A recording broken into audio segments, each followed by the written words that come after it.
Bom dia, Pai do Senhor. Quem vos fala aqui é a missionária Nadir Albano. Hoje é dia 9 de dezembro de 2025, uma terça-feira, né? Estamos começando mais um momento de João 3,30, que ele cresça, que eu diminua. Como de costume, vamos estar orando e logo em seguida vamos estar passando para a preciosa palavra do Senhor. Amém? Meu Deus, meu Pai, em nome de Jesus, mais uma vez aí para sua santa presença, pedindo perdão pelas minhas falhas, pelos meus pecados, que são em número. Meu Deus, eu apresento o meu lar, a família, o ministério, o chamado, tudo tem confiado na minha pessoa. Apresento também a vida desse irmão, dessa irmã que vai estar do outro lado ouvindo a ministração dessa palavra. Que eu possa estar alcançando, guardando, livrando, libertando, cortando laços, quebrando arco, desfazendo toda a obra das trevas. É que eu te peço nessa hora, meu Deus, em nome do Pai, do Filho e do Espírito Santo de Deus. Amém? Preciosa palavra do Senhor está hoje em 1 Crônicas 26, os porteiros, tá? Diz assim: esta é a relação dos grupos dos porteiros, dos coreitas, Meselemias, filhos de Coré, e da família de Asaf, tá? Meu Deus, meu Pai, em nome de Jesus, essa sua santa e preciosa palavra no momento de João 3,30, que uma missionária Nadir Albano apareça, que Deus Pai, Deus Filho, Deus Espírito Santo de Deus apareça, porque o objetivo, Senhor, desse canal é simplesmente pregar a tua palavra pura e genuína como ela é, para que teu nome venha a ser exaltado, para que teu nome venha a ser glorificado. Meu Deus, eu não falo de mim, eu falo de ti, porque é sobre ti, é para ti. Alamanda sua decanta. Deus, eu quero ser somente aquele instrumento, Senhor, na terra. Então, Senhor, me ajuda a ser o melhor instrumento teu. Decanta lá e sai.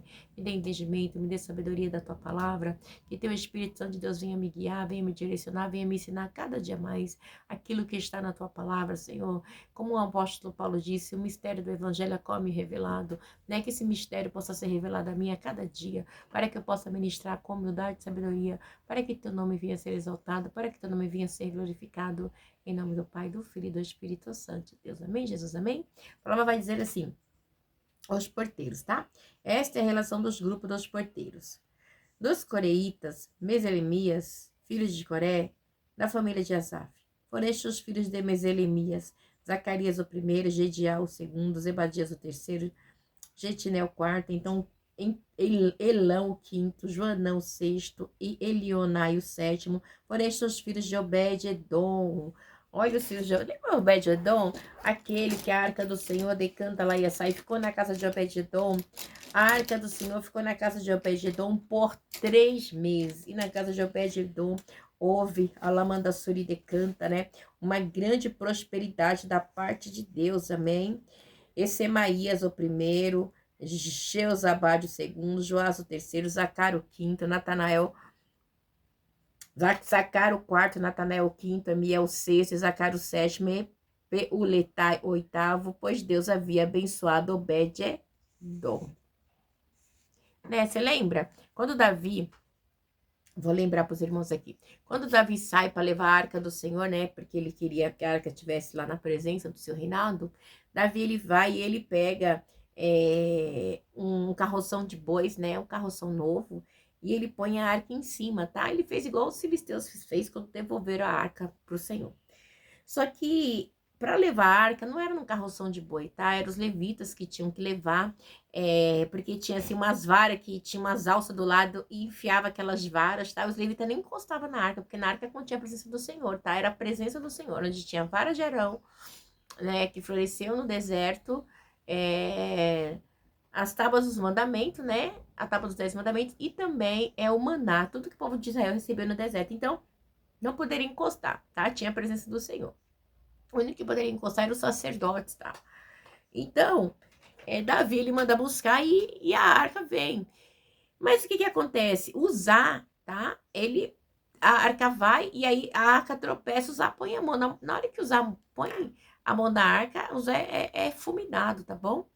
E o que acontece? Aí isso entristece muito Davi, então ele manda a arca para casa de Obed-edom. A arca tinha ficado na casa de Abinadá de 20 anos. Não aconteceu nada. A arca vai para a casa de Obed-edom, tá? E lá em 3 meses tem uma prosperidade extraordinária, tá? A gente não se sabe por quê, tá?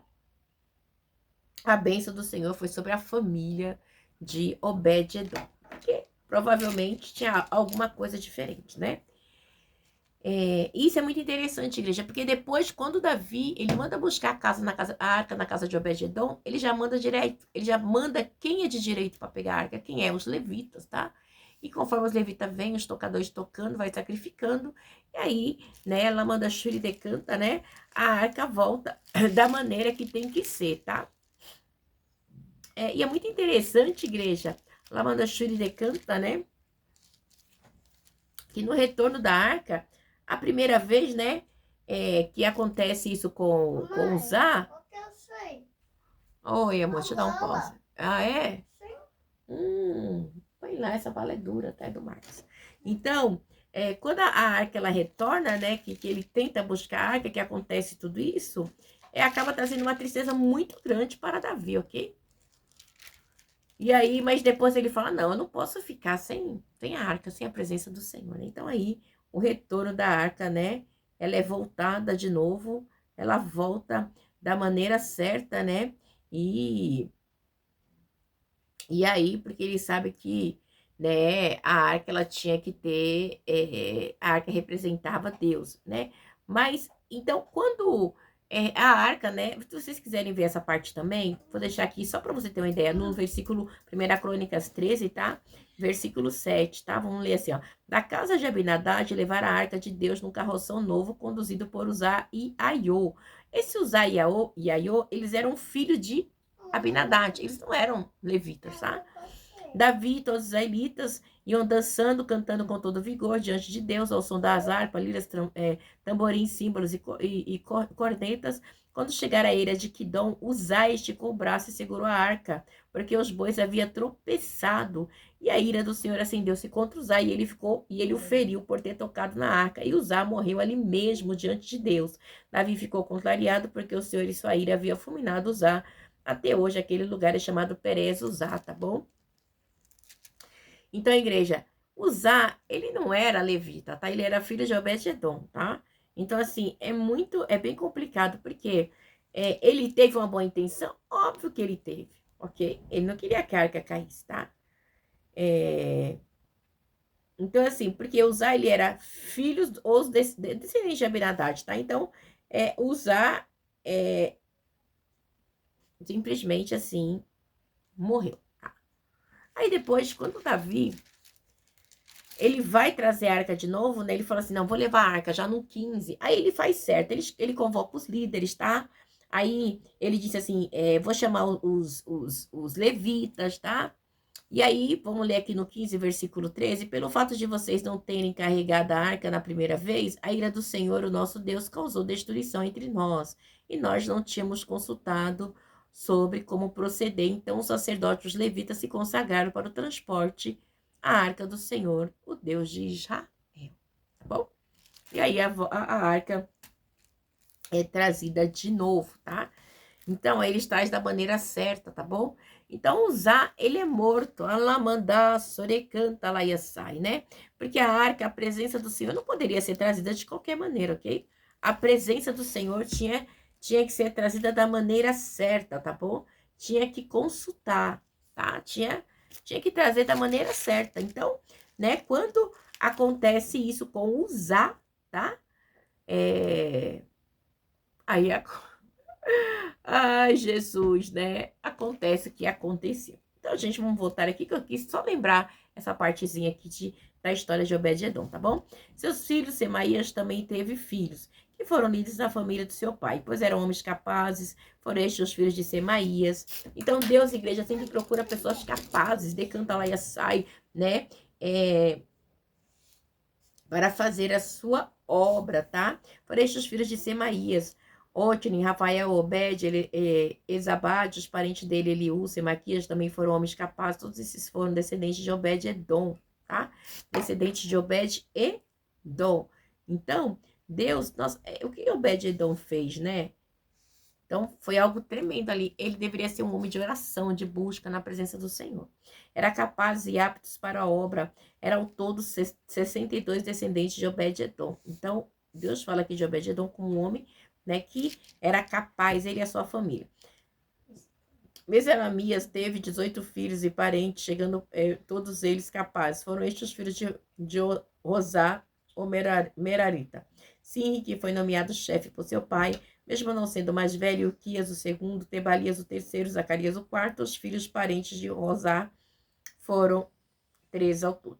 Estes foram as divisões dos porteiros, feitas pelo chefe deles. Eles cumpriam tarefas e serviço no templo do Senhor.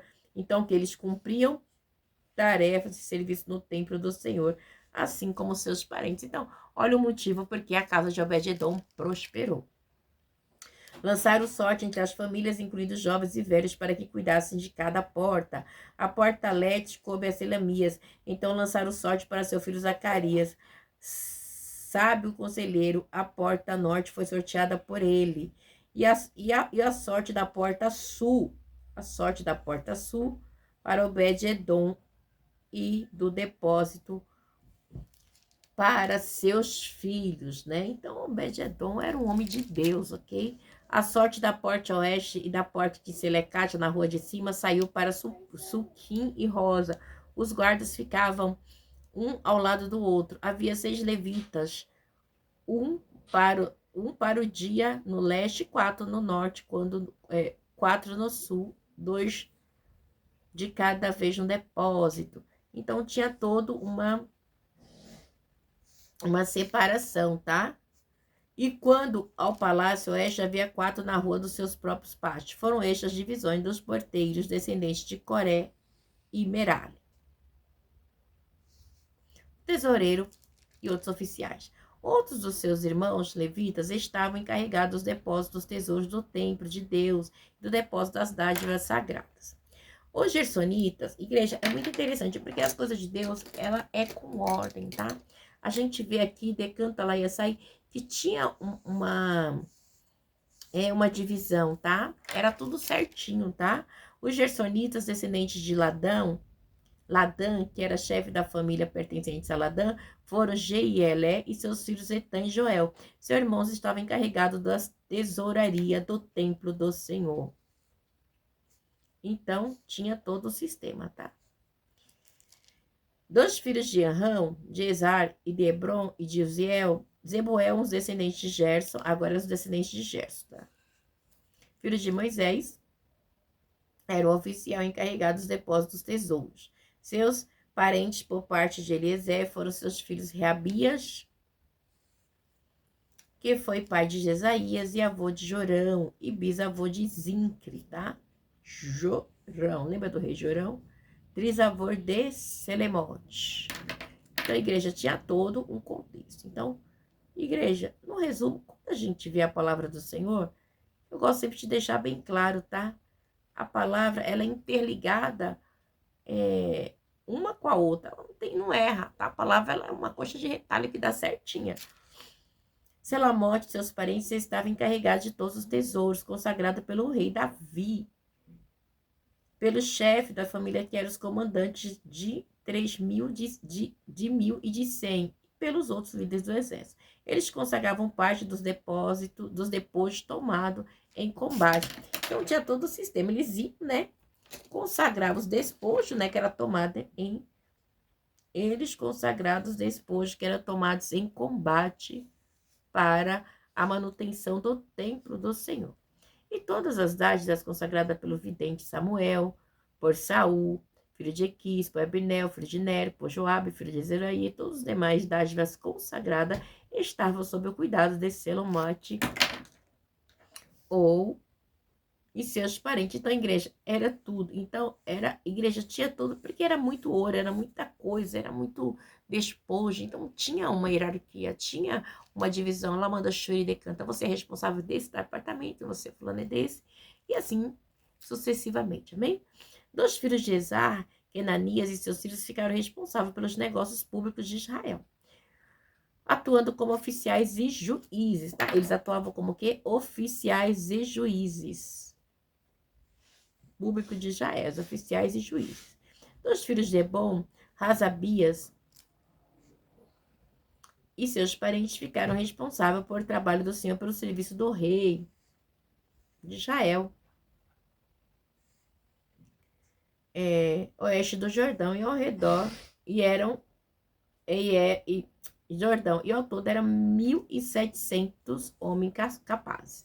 De acordo com os registros genealógicos das famílias hebronitas, Gerias foi o chefe deles. No ano 40 do reinado de Davi, fez-se uma busca no registro e entre os descendentes de Hebron encontraram-se homens capazes em Jazar e Gileade, tá? Gerias tinha 2.700 parentes, homens capazes e chefes de família, que o rei Davi encarregou de todas as questões pertinentes a Deus e aos negócios do rei nas tribos de Rubem, de Gade e a metade da tribo de Manassés. Então a igreja era todo um... como eu posso dizer? Era tudo certinho, igreja. Alá manda suri decanta, porque as coisas do Senhor é com ordem e decência. Nós não somos perfeitos, somos imperfeitos. Mas você vê que desde a época de Davi, desde o começo da fundação, Deus sempre vem trabalhando com a perfeição. Por quê? Porque a obra de Deus é com união, é com unidade, né? É um povo disposto a servir, né? Então nós temos que estar dispostos a servir o Senhor com amor e com igualdade para todos, amém? Deus abençoe vocês, que essa palavra possa falar melhor aos vossos corações. Que é na paz.